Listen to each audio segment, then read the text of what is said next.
What's up, guys? What's going on? I'm Paul. This is Paul and Theology's daily devotional, man, and we are going through the book of Exodus. We're in Exodus chapter 8, verses 1 and 2. Exodus chapter 8, verses 1 and 2. So if you haven't read it yet, stop the tape, check it out, see what it has to say, come back, we're going to answer some questions. If you have read it, let's go ahead and dive on to what the scripture has to teach us today.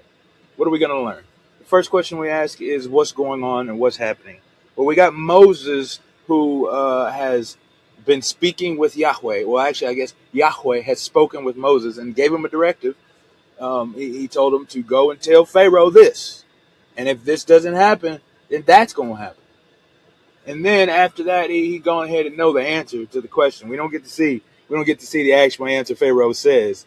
Well, we see the thing that Pharaoh does not do. And so God gives another directive. He says, number 2, now since I said you're supposed to do this and you didn't, now it's time to fulfill my duty, to do as I say, because I'm trustworthy.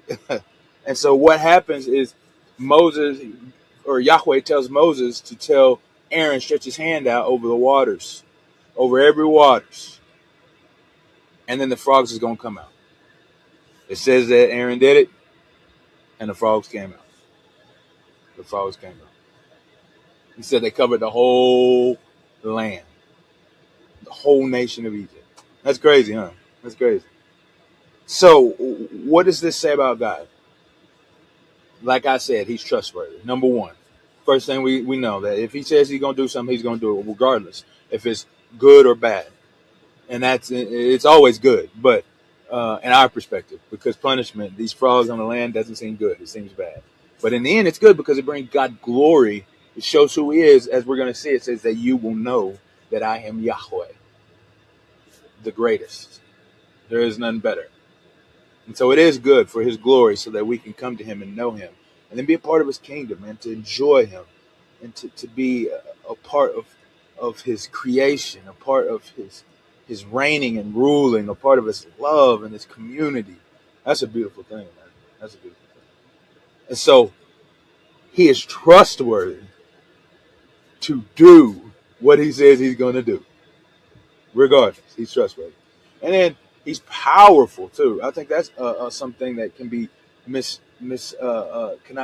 could be missed when we're speaking about this, because this takes immense power and will and control to be able to do the things that Yahweh is doing upon the land of Egypt, striking him with these strikes, with these plagues.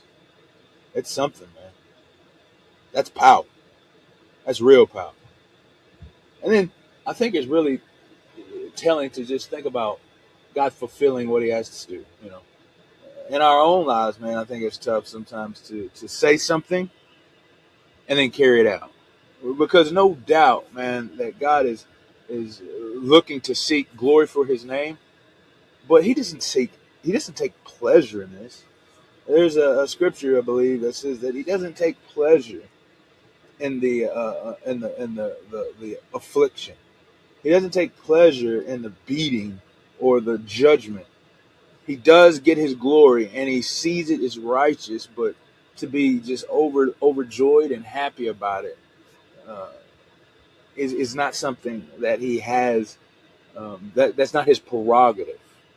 Now, he does find joy in justice, but it's a torn sense, a struggle kind of to explain the pain that hurts. But we understand this as a parent, that you have to discipline your child, because in discipline they begin to be better.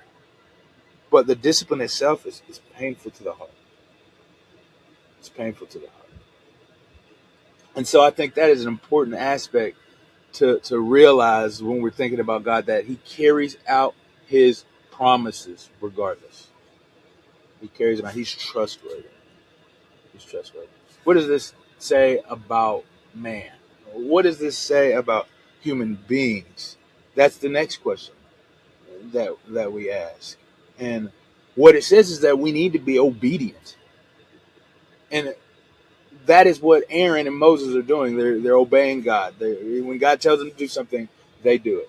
And what's so incredible about that is that the fact that, which goes back to the characteristic of God, is that God uses his power through his creation, through us. And so because he is these brothers, Aaron and Moses, are following and they're obeying God, then they get to see God work. They're being used by God because they are obedient. And that is something that we must be. We must be obedient. So how do we apply these truths to our lives? How do we connect these things that we've learned today through the reading of the scripture? I think it's important that whatever you're doing in your life, to trust in Jesus. That's the name of the ministry. That's the thing that I'm trying to help you to do, is to trust in Jesus more, and that is what we need to do. He is trustworthy, man. Even in the hard things, he's trustworthy. Even in the difficult days, he is trustworthy. And with that trust, we should walk in obedience. So where do you need to walk in obedience? Where do you need to walk out what God has called for you to do in your life? If it's just to start reading scripture, then read scripture. If it's to pray more, then begin to pray. If it's to help others around you, then help others. I appreciate you guys for listening, and I'll see you in the next episode.